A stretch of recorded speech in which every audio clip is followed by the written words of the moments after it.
Today I will be trying this Toblerone. So I've been loving Toblerone since I was a kid. So this Toblerone is a milk chocolate with honey and almond nougat made in Switzerland since 1908.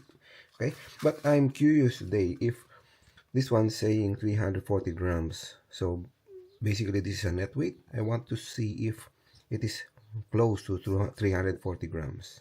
So open this now. So to open, just remove this tab. Okay, then so definitely there's a foil, but I will not remove the foil though. The reading should be very close, so I will just show this to you.